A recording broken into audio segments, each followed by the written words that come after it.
Oke. Assalamualaikum warahmatullahi wabarakatuh. Pada hari ini saya akan melakukan video best practice menggunakan metode STAR, situasi, tantangan, aksi, refleksi hasil, dan dampak. PBG dalam jabatan tahun 2022, kategori 1, gelombang kedua, LPTK Universitas Negeri Manado, nama Muklis Basri Yusuf, nomor peserta 2015-03-25-2591, unit kerja SMA MTA Surakarta. Best practice menggunakan metode STAR, situasi, tantangan, aksi, refleksi hasil, dan dampak yang berlokasi di SMA MTA Surakarta, lingkup sekolah menengah atas. Tujuan yang ingin saya capai di best practice ini adalah untuk meningkatkan motivasi belajar siswa. Nah, situasi, kondisi yang menjadi latar belakang masalah ini adalah siswa mengantuk ketika melakukan pembelajaran. Yang kedua adalah siswa pasif dan cenderung cheater center. Kemudian yang ketiga adalah guru nyaman menggunakan metode ceramah.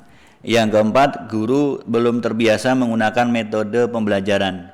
Dan yang kelima adalah guru jarang menggunakan media pembelajaran berbasis teknologi informasi. Praktek pembelajaran ini penting untuk dibagikan. Yang pertama, banyak rekan guru yang mengalami permasalahan yang sama dengan permasalahan yang saya alami. Yang kedua, diharapkan dengan pembelajaran ini selain bisa memotivasi diri saya sendiri, juga diharapkan bisa menjadi referensi atau inspirasi bagi rekan guru yang lain. Peran tanggung jawab saya dalam praktik ini adalah sebagai guru mempunyai tanggung jawab untuk melakukan proses pembelajaran secara efektif dan harus menggiring siswa agar dapat mengikuti pembelajaran yang aktif dengan metode ini, media dan model pembelajaran yang tepat dan inovatif sehingga tujuan pembelajaran bisa tercapai sesuai dengan yang diharapkan. Selain itu, guru juga berperan dalam bertanggung jawab sebagai fasilitator dan membimbing siswa selama proses kegiatan belajar mengajar. Tantangan yang pertama adalah memilih model pembelajaran yang aktif, kreatif, efektif, dan menyenangkan. Yang kedua adalah menggunakan metode pembelajaran yang inovatif dan sesuai dengan materi yang disampaikan. Yang ketiga, menggunakan media berbasis teknologi seperti video animasi maupun video dari YouTube. Yang keempat adalah selalu mencari informasi melalui media elektronik atau sosial media tentang permasalahan yang sedang viral di masyarakat yang dapat dikaitkan dengan materi.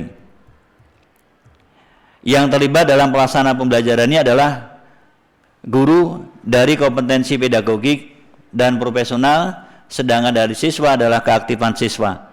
Peran guru dalam pembelajaran adalah untuk memfasilitasi dan mensupport pembelajaran siswa, membimbing hingga memonitor proses belajar siswa.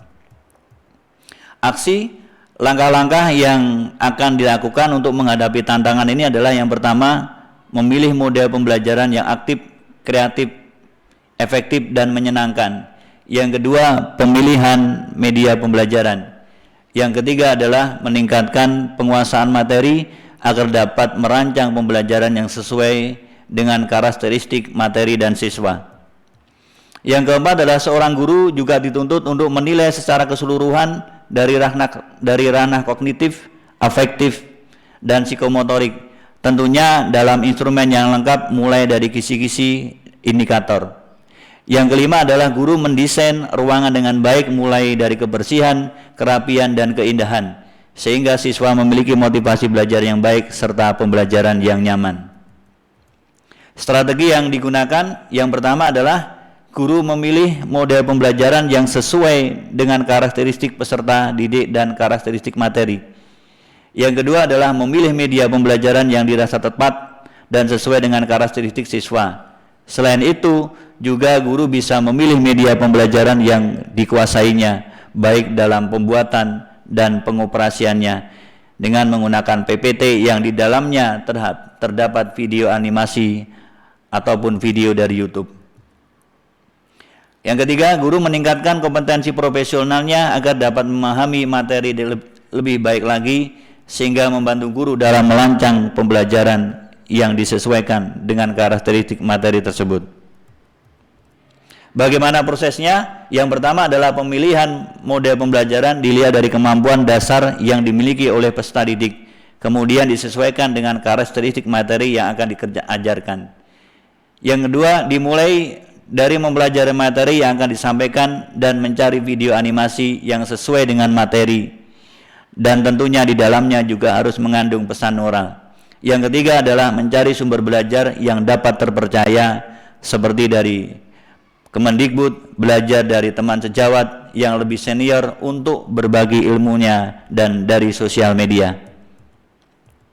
Sumber daya atau materi yang diperlukan yang pertama adalah pemahaman kompetensi guru akan model pembelajaran, problem based learning, project based learning, dan juga pemahaman guru akan materi pembelajaran. Yang kedua adalah pengetahuan guru dalam membuat media PPT yang kreatif dan juga alat seperti laptop dan jaringan internet. Yang ketiga adalah guru meningkatkan kemampuan profesional dan kemampuan pedagogik sehingga membantu guru merancang pembelajaran yang sesuai dengan materi dan siswa. Refleksi, dampak dari aksi dan langkah-langkah yang akan dilakukan. Yang pertama adalah pemilihan model pembelajaran problem based learning dengan metode role play dapat meningkatkan motivasi belajar siswa, terlihat dari keseluruhan kegiatan diskusi yang dilakukan di dalam kelas. Yang kedua adalah pemilihan media pembelajaran yang berbasis PPT yang interaktif dan penggunaan video sangat membantu guru untuk meningkatkan keaktifan dan motivasi belajar. Dan yang ketiga adalah meningkatnya penguasaan materi agar dapat merancang pembelajaran yang sesuai dengan karakteristik materi, dan siswa dapat membantu guru memilih model pembelajaran yang efektif. Apakah hasilnya efektif?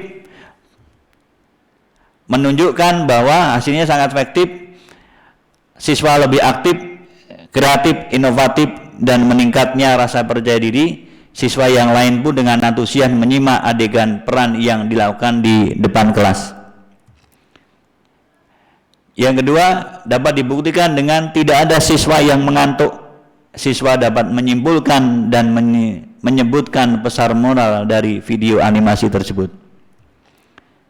Yang ketiga, ketika mengerjakan soal evaluasi yang dibagikan ke siswa, sangat antusias, semangat, dan timbul jiwa berkompetisi. Jadi dalam pelaksanaan metode role play, siswa bermain peran. Tentunya dengan bermain peran inilah membuat siswa menjadi antusias dan inovatif dalam memerankan peran. Bagaimana respon orang terkait dengan strategi yang dilakukan?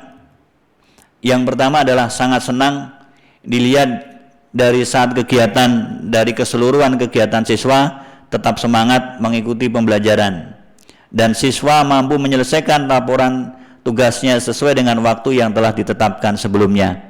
Karena siswa dibantu memahami materi, dibantu dengan media pembelajaran PPT yang ditampilkan, dan dimudahkan kegiatan evaluasi dengan siswa diberikan soal yang sudah disusun dan disiapkan oleh guru. Faktor keberhasilan tentunya sangat ditentukan akan penguasaan guru terhadap media pembelajaran, model pembelajaran, dan langkah-langkah pada rencana pelaksanaan pembelajaran yang sudah dibuat. Apakah keberhasilan dari keseluruhan proses tersebut?